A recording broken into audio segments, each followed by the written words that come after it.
Bismillahir Rahmanir Rahim. Assalamualaikum warahmatullahi ta'ala wabarakatuh.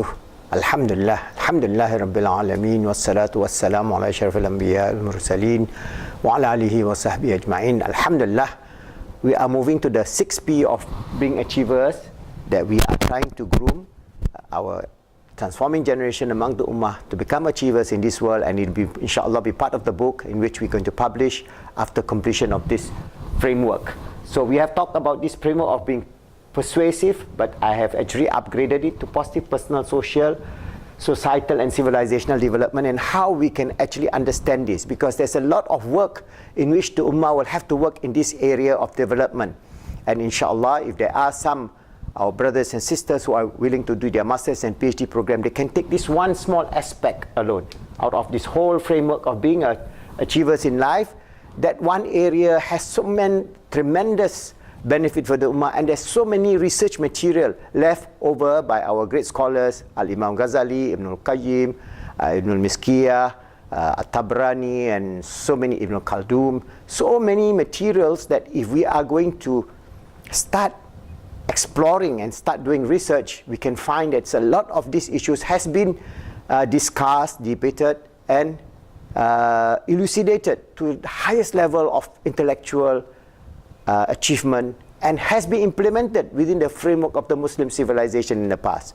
So what is important is for us to grow and become an achiever within this 21st century and the 22nd century, and bring this ummah to the highest level of success in which Allah, when Allah wills, it all shall be. So how are we going to understand this thing? I'd just like to give you a simple framework in which we can develop this. Alright, if we take the 4 levels of achievement that we're going to do at the personal level, social level, societal and civilizational level, these are hierarchy of development.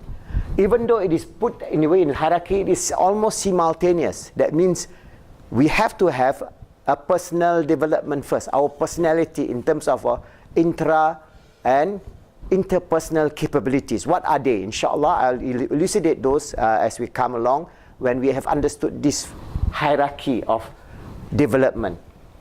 Once we have developed our personality in terms of our personal, we must develop our PIP too. What is PIP? Positive Islamic personality. What encompasses positive Islamic personality? What kind of personality are we developing? Are we developing a hateful, revengeful personality, which is very, very un-Islamic, but which is prevalent in a Muslim society? Are we developing a personality full of mercy and compassion? Because Allah tells us to recite Bismillahir Rahmanir Rahim, Alhamdulillahi Rabbil Alamin, Ar-Rahmanir Rahim, and recite the Fatiha. Allah, who is the most merciful, most compassionate, and we start with Bismillah 17 times a day. What is the indication? What is the research? What is the secret behind this? You can see that our great scholars, our Sufi scholars, our Tasawwuf scholars have elucidated this idea of how we must lead our life with mercy and compassion, because without mercy and compassion, we cannot get the love of Allah subhanahu wa ta'ala. It's out of this that Allah has ordained that we start with a positive Islamic personality based on love, mercy, compassion, based on forgiveness, based on all the wonderful adab that is outlined in so many of our books that you can read now by our great scholars. There are many English translations. Apart from Ihya al-Ulumuddin, you have many other translations of many other great scholars that you can see how they have developed a framework which they live by. That means it's not just theory, they live by it, and how they achieve the peace, the tranquility, the happiness, the fulfillment, the achievement of this world and the hereafter. And they create the pathway for us to understand how we are going to do that again for this ummah in the 21st century, inshallah. So we must develop PIP too, positive Islamic psychology. We must develop what? Positive Islamic personalities. And this framework of personalities, inshallah, if some of you want to do some studies, what are the positive values? What are the negative values? What are the prevalent values in the ummah now? For example, I am telling you that there is this prevalent value of hate, of revenge, which is, we must admit, it is prevalent within the circle of the so-called Islamists themselves. They're talking about revenge. They're talking about, disregarding the non-Muslims. They're talking about many things which is not consonant with the deen of mercy and compassion. So how are we going to bring this deen from the ideas, medieval, some misunderstood ideas of harshness, of revenge, of hate, to this love, mercy and compassion? This is very, very important. So we have to develop that. Then we develop our social development in terms of our society. And alhamdulillah, the Muslim society is far better than what you call so-called Western society. So we have many values that are still intact. Now, the value system of the family system, the social system, the interaction is all being destroyed and dismantled day by day by all the so-called hedonistic, materialistic, atheistic ideologies that is being pumped into the whole world through social media, through peer group pressure, through so many things that if we are not careful, we also will fall into the same trap. So the social development of how we're going to have a framework of a good social environment for ourselves, for our children, for our family, for our society, for our community, and then we look at the societal needs of how we're going to develop a progressive, a productive, a strong ummah that can live in the 21st century. Yes, I always say about, our great past. Yes, we have to have reminiscence of our great past so that we know that we are at one time a great civilization. But now, if we are not a great civilization, we can use those ideas and then modify them, adjust them to the world of today.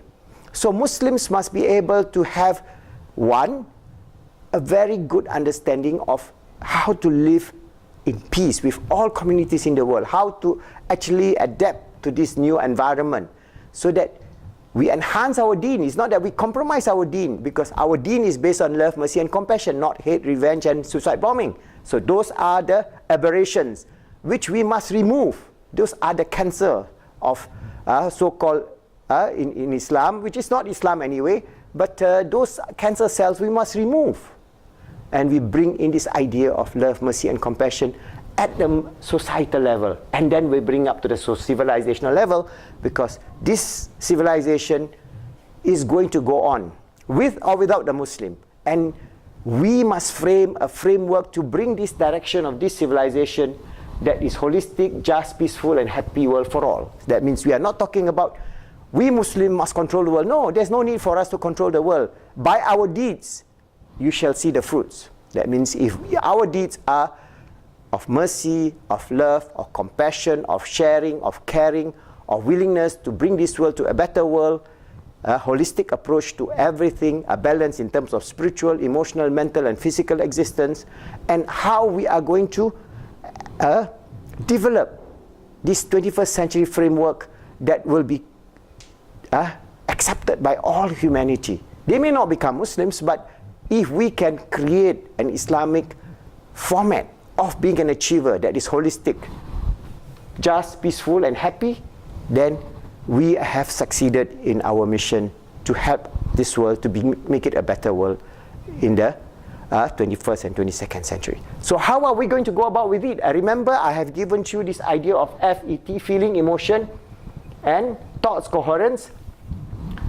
I'm just giving an overview of how all these things must be coherent. That means at the personal level, social, societal, civilizational, how to reach this, we must go back to the framework of positive Islamic psychology, that is everything starts with feelings. It is not with thoughts. Feelings, emotion, thoughts. This hierarchy is well documented within the science of tasawwuf in Islam. You can see many great scholars who have explained this, and Imam Hujatul Islam Al-Imam Ghazali says the heart, the qalb, this heart that you have, which is your spiritual heart, is linked to your physical heart. Alright? And this physical heart and the spiritual heart actually is living in coherence with the positive values of love. The highest is love of Allah subhanahu wa ta'ala. That means you can infuse in your heart the love of Allah subhanahu wa ta'ala, then you'll be successful. If there's no love for Allah subhanahu wa ta'ala, there's only a love for sex, or love for video games, or love for material things, or love for gold or properties, whatever it is, then you will not get peace, happiness and success. So the coherence that we want to develop in terms of this whole global coherence. That means we are talking about this whole world. How this whole world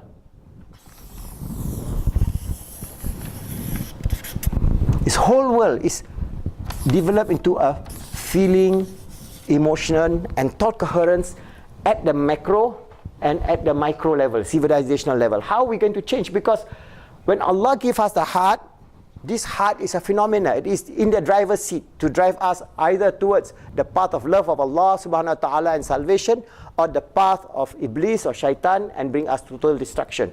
And the way that this civilization is moving down towards the path of Iblis and Shaitan. So we have to counteract through feeling, emotion, and thoughts coherence that is positive, based on the love of Allah, based on the love of everything that Allah has given, and based on Bismillahir Rahmanir Rahim. We recite it 17 times. Bismillahir Rahman. Each time you say Bismillahir Rahmanir Rahim, what does it mean? 17 times Allah repeat. And every surah of the Quran except one, we start with Bismillahir Rahmanir Rahim. Why? Allah wants to imbue in our heart the feeling of love and mercy and compassion. So that is the basis of this wonderful deen, that Allah has imbued upon that. So we must then bring this idea into our hearts, inshallah. And then when we have developed this at the personal, social, societal, and civilizational, we have this global coherence in terms of our heart-based civilization. A civilization that is based on mercy and compassion and love. That is the beauty of Islam. And that is very, very possible, because that is the very nature of human being. For example, now science have shown that our heart, our physical heart that we have, is linked to our spiritual heart. All right? And our spiritual heart is linked to the all merciful Allah subhanahu wa ta'ala. Allah has ordained when He created us as His spirit, He gave us this heart, and He gave us the qalb, the inner heart. And this inner heart, through the various energy, latifa, is linked to Allah subhanahu wa ta'ala. And there is a coherence in that. If our heart is always filled with love, mercy, and compassion, it will spread, because this physical heart, Allah has endowed it with electrical and magnetic energy, electromagnetic energy, which is 5,000 times more than the electromagnetic energy of the brain. That means if you talk about the difference between the power of this heart, it is radiating out, and God knows where it's heading. It is sending signals all the time. Each feeling, emotion, and thoughts that you have in your heart is sending out to the world. It is going out and out and out. If you are sending out this message of hate, revenge, killing, murder, suicide bombing, then you are sending a very negative message, not only to the other Muslims in the world. We become depressed and anxious, because we are receiving those from the subconscious and the spiritual world. Allah has ordained such that at the highest level, there is a feedback system, that whatever you send will reach somebody else and will come back to you. And this feedback system, in terms of our spiritual destiny, is studied by our great Ahli Sufis and our great Ahli Tasawwuf. They have documented this through their personal experience, through their life of beauty, of love, of coherence of their heart, in the love of Allah subhanahu wa ta'ala, in their heart, in terms of the love, mercy, and compassion to all existence, even the ants. So many stories, like Imam Ghazali, our Imam Ali, our Khalifa Sur-Rashidun, he saw the ants, and he saw the wonder of the existence of the ants, and he did a study. All right, and this is the beauty. Or just like, for example, in the Quran, Allah tells us about the army of Solomon, Nabi Sulaiman, going across, and the ants talking in the community, how they are to preserve themselves. So this deep love, and where Rasulullah tells us about a woman who was saved because he gave water to drink to a dying dog. To that extent, there are many hadith, many examples within this ummah that points to a feelings, emotion, and thoughts coherence that is based on what? Most important, we must always remember, it is based on this love. We must go back to this, okay? So forget about this teeny-weeny thing, whether, you know, oh, I pray, I put my hand here, or put my hand here, or put my hand here, and there are many, many differences within the various school of thoughts and so on.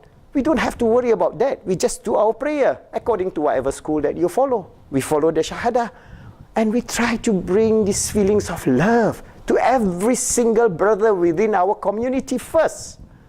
And then we will develop a wonderful society, and this development in terms of our personal development, social development, societal development, civilizational development based on feelings, emotion and thoughts coherence, which that you need a lot of research and work, and how the role of our cult in terms of giving out the positive energy to the world, which Allah has given out of first our love of Allah, that the highest level of positive energy, the sir and the latifa that Allah has ordained upon to be within our hearts, and to understand that if we do that, not only we get salvation in this world, but we will help to make this world a better world in the 21st century.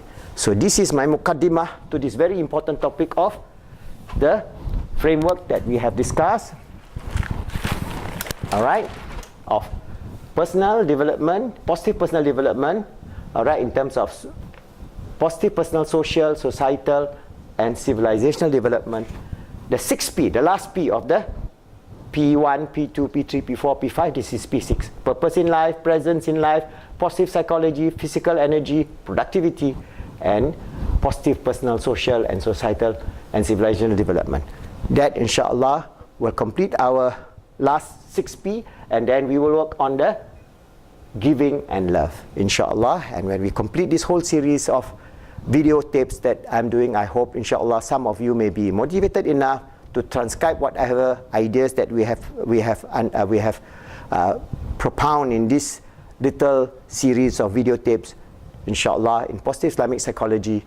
Go to our website, Islamic Motivation PIP or PIP Da'wah YouTube, and then you'll get more and more of these ideas in which we will then try to make this world a better world for all. See you.